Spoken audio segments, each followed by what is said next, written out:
Laswak sa kada henerasyon. Kumpletos Ricardos. Mayo ka ng hahanapon. Broadcasting live from PBN Center. Ini ang OKFM. Naga. Member KBP. 5 minutos makalampas ang alas 7.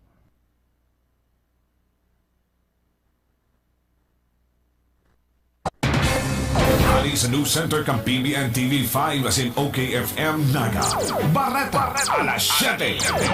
Ang sa indong para Bareta. Si Ron Eno.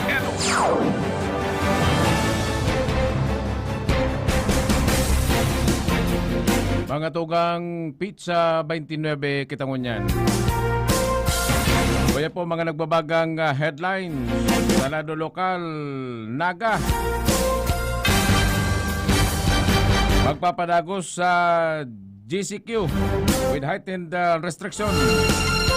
Kapang headline sa lado lokal, mga hobenes na embuelto sa pakikipag-rambulan o iriwalan duman sa syudad kan Ilga, haharanapong kan mga pulis. Kapang headline sa lado lokal,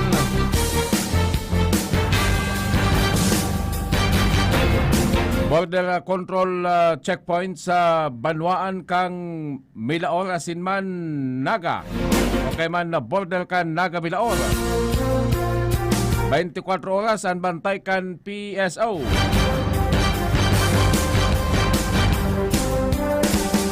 Salado National Presidential Legal Advisor Salvador Panelo binabatikos ngunyan sa social media hulimangkan na sa iyang statement kay Heidelin Diaz.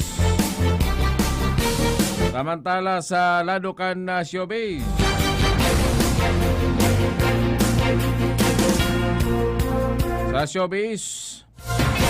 mga artistang mahilig magkasulot nin bikini o kaya man topis.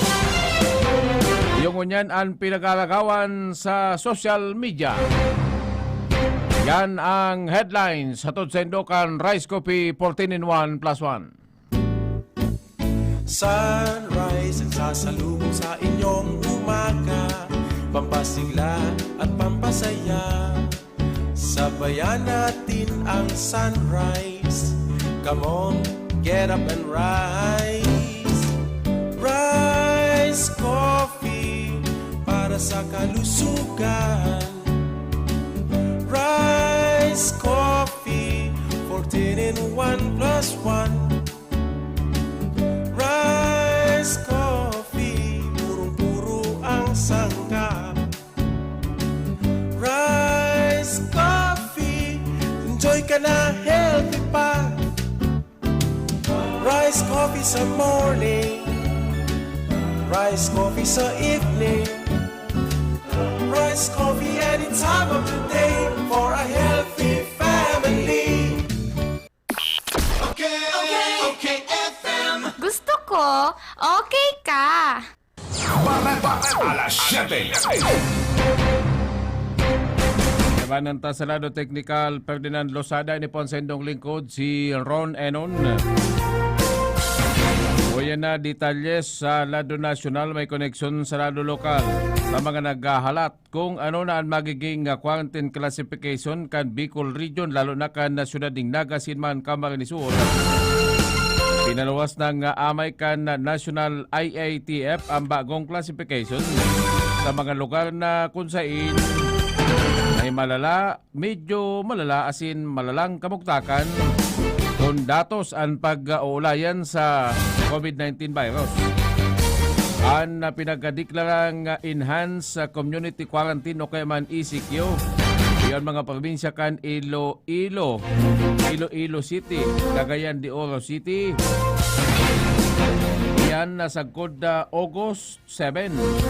Mientras tantong ang modified enhanced community quarantine, Hioan, Ilocos Norte, Bataan, Lapu-Lapu City, asin Mandawi City.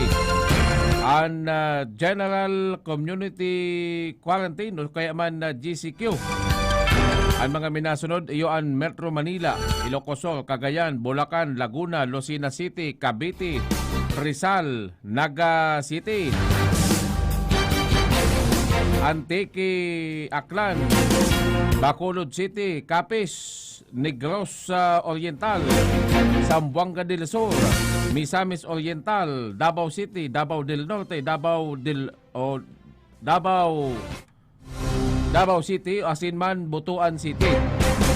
Ang General Community Quarantine o GCQ, yun naman ang Baguio City, Apayao, Isabela City, Nueva Vizcaya, Quirino, Quezon, Batangas, Puerto Princesa, Guimaras, Negros Occidental, Zamboanga Sibugay, Zamboanga City, Zamboanga del Norte, Davao Oriental, Davao del Sur, General Santos City, Sultan Kudarat, Sarangani, North Cotabato, South Cotabato, Agosan del Norte, Agosan del Sur, Dinagat Island, Sasinman, Cotabato City.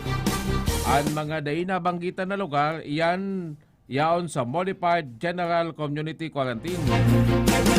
Lilinawon ta lang po sa mga medyo ngayo malinaw. Ang Naga City yaon sa General Community Quarantine with heightened restriction. Kung sabihon, si dating kamugtakan. Yan ang bagong ipinapaluwas kang National IATF asin iyan madanay nagkod sa Agosto 15 sa masunod na bulan. Grupukan Naga City Bicycle Board nagmeeting sa tubagan ni Alcalde Nelson Legacion. Na detalyes maghahali kay Hill de la Cruz. Hill, please kamin. Nagtiripon kasud mang pag-aaga sa opisina ni Alcalde Nelson Legacion ang mga miyembro kan Bicycle Board digdi sa siyudad ning Naga para man pag-urulayan ang mga mandain-lain na concern sa pagbisikleta digdi sa laog kan siyudad. Susog sa report kang Naga City Bicycle Board na maabot na sa 4,082 ang mga nakapagparehistro mga bisikleta sa siyudad ning Naga. Pon pa kang nakaaging 2 taon hasta sa ngunyan. Padagos man na pinagiing kaminar kan lokal na gobyerno kan siyudad na magparehistro ang mga may sadiri kan sa indang mga gamit na bisikleta. Ini man daw bakong mandato. Importante subot na ngani na makalikay sa mga insidente ning pangahabon kun daiman masusog kung man ang mga may sadiri kan mga bisikleta. Dakol pang mga concern ang pinaabot sa alkalde kan siyudad arog na lang kan hinahagad ninda nga bicycle hub sa may parte kang Barangay Carolina asin man panikwason na maserbing pahingaloan kan mga mahilig sa sinambit na ehersisyo. Mientras tanto yaon man ang suporta kan alkalde sa mga ipinaabot sa sayang concern kang Naga City Bicycle Board sa pamamayo ni Mr. Buboy Hernandez. Action Barita sa OK FM PBN TV5, iniman si Action Man Hill de la Cruz. Gusto ko, okay ka. Ultimong mga Bicolano, Anas nagbabati kusgunyan kay Presidential Legal Advisor Salvador Panilo na taga Naga City. Ini matapos na kakusaran ini na balingbing pabarabagon na statement asin may pagkaplastikan na sa iya mga pahayag. Ulimang kan July 26, 2021 kanakagisa ng aldaw nagkapalawas yan ng mensahe na congratulations Ma'am Heidelin for the gold. We always know that you will bring honor to our country. Yan sa iyang pinahayag. Asin idinagdag pa na ang administration kan Duterte masuporta sa iya 100%. Kadakol ang napanganga sa iyang mensahe takanakagisa ng May 8, 2019. Sinabi niya na medyo anggot ang mukha asin talagang ang sa iyang ngipon ipinapiling na sobrang kanggutan. Ang statement niya kanakaging May 8, 2019, just because you are a silver medalist, entitled ka sa drugs. Bawal po yan, Miss Heidelin. Our intelligence report is very credible, kasama ka sa drug list. Yan ang sa iyang statement kanakagisa ng mga taon. Alagad ang simbag naman ni Presidential Legal Advisor Salvador Panilo. Ito daang inot na nagluwas, fake news.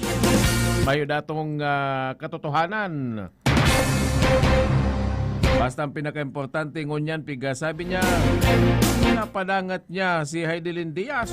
Lalo pa na nakatao siya ng nakulaw na onra sa mga Pilipino. 15 minutos makalampas ang alas 7. Aray na pagsunod kan mga barangay official. Yan ang rason kung taano nangkana sa proper waste management and Barangay Bigaho sa Banuang kan Limanan. Ang detalyes magahali ki Ernie Marfil. Ernie, please come in. Simple sanaan ginibukan barangay Bigaw Sur sa sendang barangay tanganing ganahon asin man konsidero na sa pinakamalinig magayon asin man sinasabi na maray at sistema sa material recovery facility idambagan na pitlaguan doon ni barangay Kagawad Janet Anyunebo kan barangay Bigaw Sur na yung committee sa environment sigun ki Kagawad Anyunebo simple sana ang ginibukan sa kabarangay iyan pun pasana sa Logan Harong pinag-adalan asin pinagpo na ng suwayon itong mga nalalapa asin din na nalalapa ang mga nalalapa subot na mga bagay ang ginibunin ng pataba sa pagikan composting sa itong mga nare-recycle ang liwat din ng pig-recycle ini asin man ang iba ribay na nina bagas urog taon mga plastik sa kilo daan bagas sa kilo man na plastik sa barakalan ini subuot naging ganan siya asin man na kapag recycle sinda asin dito na sa piglaluwas na basura tanganin darahon sa garbage center dinhulikan bagay ni ang barangay kan Bigaw Sur saro sa mga sinasabing malinig asin ginana kani ang ikatulong lugar sa ginibong search for most outstanding barangay in Bicol region asin sinda tawanan ni award kan sinambit na nga grupo kan din arsagot kan EMB duman sa Legazpi City ang barangay Bigaho sa Limanan sinasabi na number 1 man sa kalinigan asin kagayunan tinulisan maray na padalagan kan material recovery facility. Yan ang action report sa OKFM TV5 Naga. Ako ang sano action man Ernie Marfil. Gusto ko, okay ka. Alas 7.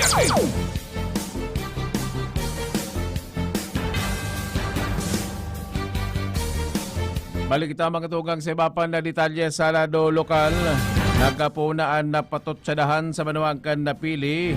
Pagkatapos na punan ni Alkalde Tomas Bongalonta, napatamaan nin medyo malalanit na tataramon si dating Vice Governor Ato Peña na sa yaman sa nang dating kaibanan sa munisipyo.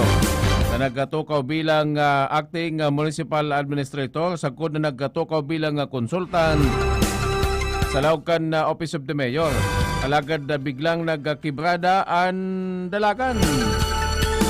Kanakagi sa nang aldaw na Martes, si Alkalde Tomas Bongalonta nagpa-interview mismo sa riding in tandem ninda Ervin Borja sinman Eric Dulong. Sinabi kanina, welcome ang lakdang ni dating Vice Governor Ato Peña sa sayang planong pagdalagan na mayor na inot nang nakaabot sa iyang opisina.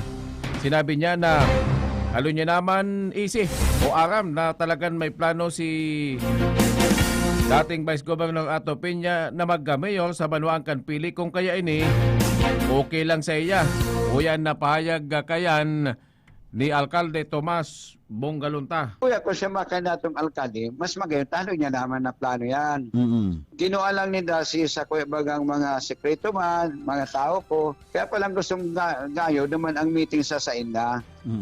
Pag dumasa sa iya, din nakukuha niya si nabibisto niya man, nawalat ng mga yung names ninda. Yun na pigdo naman ninda. Alaga na niya man makukuha yan.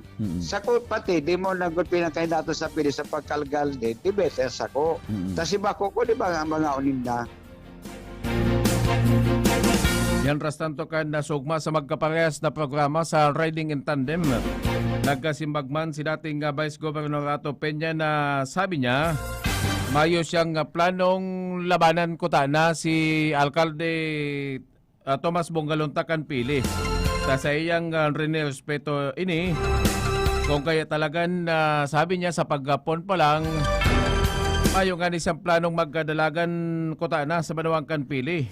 Alagad inalok siya na magkandidatong Vice Mayor, alagad biglang nagka-problema kana dai welcome sa kampo ni dating Congressman Rolando Andaya Jr. si dating Vice Governor Ato Peña. Taining sinasabing haloy na kalyado kan mga bilyaparte.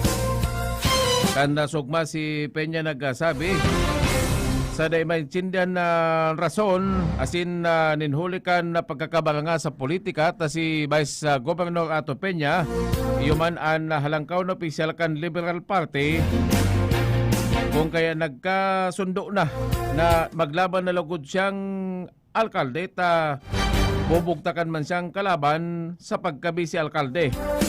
Lalo pa na may basbas naman ni Vice Presidente Leni Robredo ang nasayang desisyon na magkadalagan bilang alkalde sa Manuang Kanpili.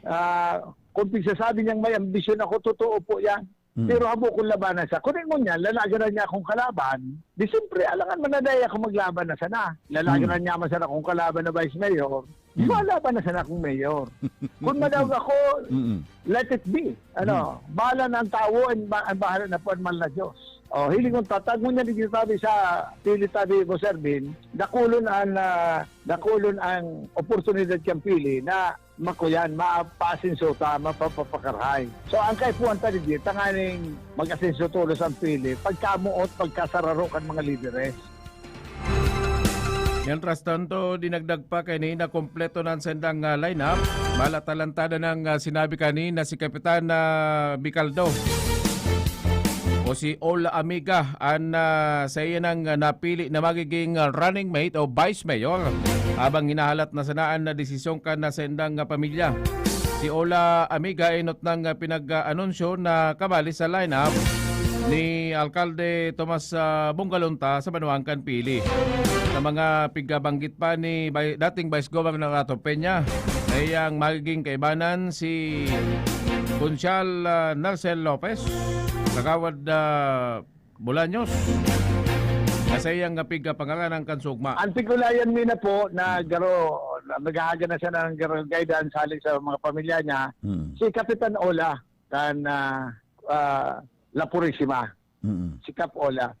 Taan gusto mi po nga ni si mga pag-iriba mi itong mga humilde sana, mga lading people dahil makikiiwal. So, naming new breed of politicians dito sa pili.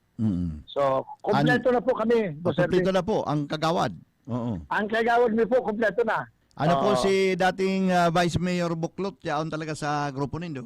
Actually, tigkaulit ko si dating kagawad, dating Vice Mayor Buklot na kahitong inot pa sa nang na-feel ko na dahil na ako welcome ni Mayor. Tigkaulit ko si dating Vice Mayor Buklot na ako magbalyo ka sa Moya. Ikan na akong mayor, akong mabais. Medyo nahaloy sa desisyon niya until such time na nakadesisyon naman ako dangan si Vice President Lenny na ma-mayor ako. By the time na nag-decide naman si dating Vice Mayor Buklot, kapinsan ko man sa rin na ako nakadecide na kami. Kung gusto mo na ako, Vice Mayor ta. Ako di gusto niya man mag-mayor, kaya di na ako okay, respetuhon ta ang decision mo man.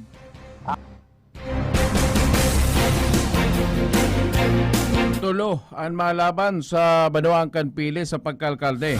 Diyos incumbent Mayor Tomas Bungalunta, dating Vice Governor Ato Peña, asin man si dating Vice Mayor Ronald Buklot.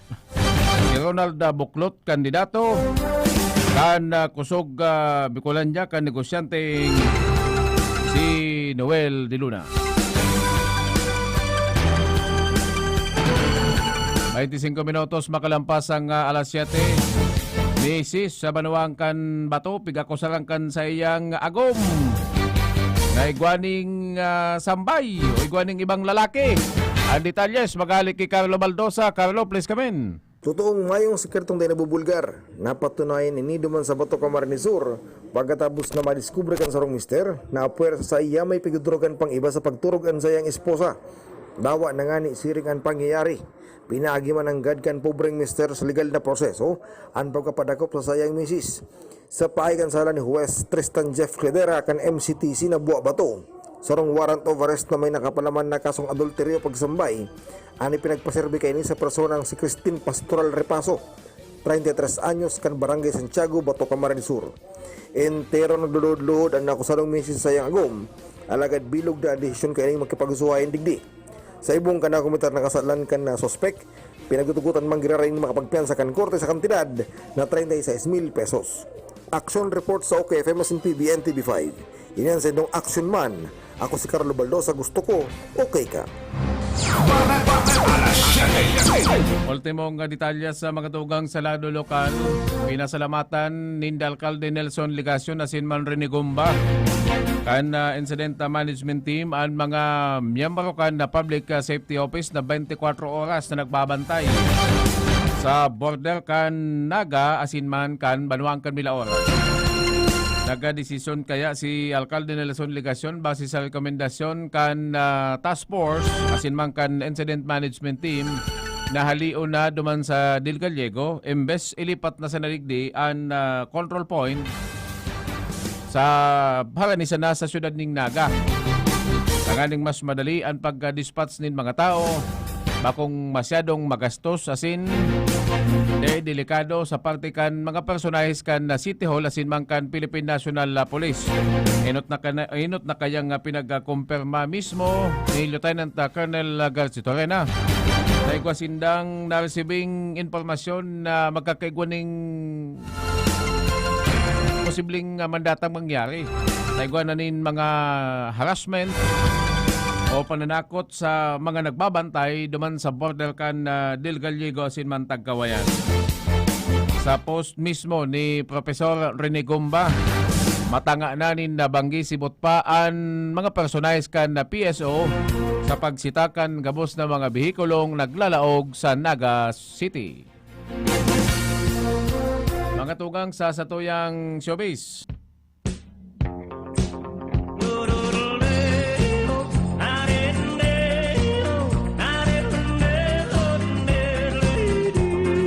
Sa satuyang showbiz, patok mo niyan sa social media ang pag-post kan manlanlain na mga artista na igwaning ibubuga na may ipapahiling na magayon na lawas. Si iba medyo maluyaan na buot, naka swimsuit sana na medyo patos-patos pa ang lawas. Alagad si mga palaban talagang kakapidaso na sanaan natatakupan sa sendang mga hawak. Kabali sa kakapidaso na sanang magtahob sa sendan mga masisilan na parte kan sendang lawas. Iyon na artistang si Kylie Versosa. Si Kylie Versosa halos aral daw ibaan na sulot na topis kay ni asin igunganin pagkakataon na may mga dahon na sanaan nakalipod sa masilan na parte kan na sa iyang lawas sa ibaba o kaya man sa itaas. May basis naman na halos silagnaan bilog niyang hawak na dayman ngani sinasaway kan na sa iyang kailosyon. Naghihibi ngunyan si Kylie Versosa sa kapwa niya artista asin maging sa iyang boyfriend kung taanoan sa iyang vlog dahil nagsisikat at pisar na sexy man siya. Magayon, maputi ang kilikili. Super linig ang sa iyang lalawgon asin na masalangkaw pa siya sa ibang mga artistang kung minasuulot ho na mo. Pinipiki sa naman ang mga langkaw ta pinapaagi sana sa daya kang kamera. Dahil makatubod si Kylie Versosa kung tanongon yan limitado sa napermi ang nagdadalan sa sayang YouTube channel. Kung kaya nagtitios-tios ko niyan, taday man siya makakolekta kay YouTube. Nakulang man ang nagdadalang kan sa iyang mga vlog. Nahadit na si Kylie Versosa na tibaan mag-abot ang aldaw. Dahil pangan isa nasikat maglaos na siya sa mga litrato niyang ipinapahiling kung bakong yaon sa gilid kan baybayon, yaon sa mga kagapuan. Dinaog-daog niya paan na layas na sirena na permi na sanang nakahuba, nakahigda sa gapo. Kung kaya piga sabi niya na ano ang kulang sa saya. Sigun man sa mga pahayag kan na sa iya mga barkada. Dahil pa napapanahon para siya magkaigwa ng atensyon. Patok na patok kaya ngunyan sa social media na perming dinadalan. Iyo si Ivana Alawi o kunday man si AJ Rabal. Yan mga tugang ang mga nagbabagang informasyon. Sa lado teknikal na kaibanan ta Ferdinand Losada. Inipon sa indong lingkod. Si Ron Enon. Salamat kan sa indong pagkantabay. Yan ang katribunan ka mga Bareta Lokal, Nasyonal, Showbiz, asin karawan sa Bareta alas 7. Bareta alas 7.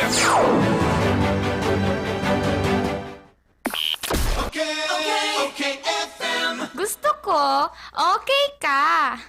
Bodega Home Plus, your biggest home improvement place. Bodega Home Plus, where you find leading manufacturers and famous name brands of all kinds of home appliances. Bodega Home Plus has a wide selection of sofas, beds, and dining sets perfectly designed to suit your lifestyle. Bodega Home Plus completes your kitchen ideas with a wide array of glasswares and kitchenwares to choose from. Bodega Home Plus, great finds, great value for your money. Find all your home ideas in one roof. Bodega Home Plus, Elias Arnold Street, Naga City. Mula sa Rice Brand, narito na ang pinakabago at nag-iisang 3-in-1 Rice Herbal Hot Tea. 3-in-1 Rice Herbal Hot Tea. Meron itong sangkap na organic stevia leaves na tumutulong makontrol ang sugar at insulin level ng mga diabetiko. Organic guyabano na may antioxidants para palakasin ang immune system, mapababa ang blood pressure at tulong din para